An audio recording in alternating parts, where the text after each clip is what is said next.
السلام عليكم ورحمة الله تعالى وبركاته، والصلاة والسلام على أشرف المرسلين سيدنا محمد صلى الله عليه وسلم. وعلى بركة الله نبدأ نقول بسم الله.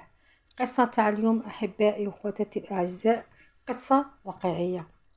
قصة هذا الأب كبير فلاج مسكين، وعنده غير هذا الولد، مع مرته ماتت وما عندهاش ولاد آخرين عفوا، عنده غير ربي وهذا الولد.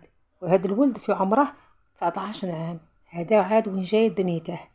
وهذا الأب مسكين عنده قطعة أرض كان كي يبغي يزرعها، هذا ولده كان يجي يعاونه يحرث معاه الأرض ويزرعوا البطاطا وهي هكا. بصح ولده خالط ناس مشي ملاح، قعد في مجموعة إرهابية، وهذيك المجموعة الإرهابية تعداو على مبنى المخابرات باش يدو كاش دوسيات. بصح المخابرات حكموهم ودخلوه للحبس وحكموا عليه مدة من الزمن. هذاك الأب مسكين بكى بزاف وحزن على ولده بزاف وتوحشه، كتب له رسالة وداها له. كي يقرا هذاك الابن الرسالة تاع بوه، قال له يا ولدي أنا كبرت فلاج، وهذيك الأرض نتايا كنت تعاوني فيا تحرت معايا ونغرسوها، درك نتايا رحت ماست كاع شكون اللي يعاونني، وانا كبرت فلاج وراني مريض والجهد تاعي قل. وقعد يبكي مسكين. هذاك الولد حس بالحزن تاع بوه، عاود من الذكاء تاعه والخبرة تاعه، باسكو كان مع الإرهاب يعطوا له أفكار، عبالكم أفكار جهنمية. لا علينا، كتب هذيك الرسالة قال له يا والدي العزيز أنا تاني توحشتك، بصح بالك تحرط هذيك الأرض.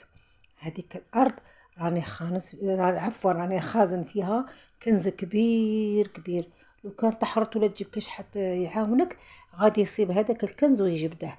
صبر عليا يا بويا، كمل المدة اللي كتبها لي ربي ونخرج الكنز اللي راه في هذاك الأرض ونعيشو غاية.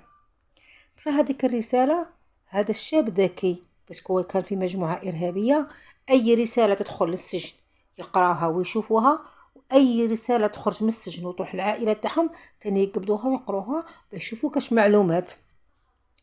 وبصح كي جاي يرسل هذيك الرسالة قبضوها لابوليس وقعدوا يقراو في المحتوى تاعها، أمنوا هذاك الشاب وكمان وصلوا الرسالة للأب. قعد الأب متحير من كلام ولده، باسكو عمره ما جبت له على هذا الرزق. غدوة من داك جاو لابوليس والمخابرات وقعدوا يقلبوا في هذيك الأرض تقلاب، بصح ما صابوا والو.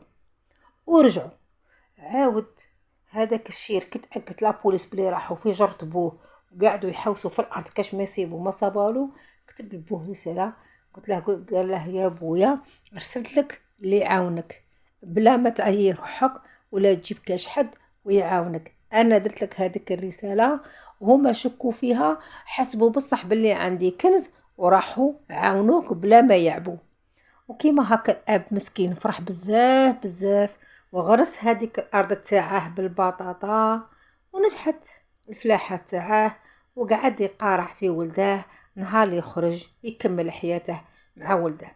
ان شاء الله هذه القصة تكون قصيرة وتكون عجبتكم، وش غادي نقولكم الى اللقاء في قصة اخرى ان شاء الله، والسلام عليكم.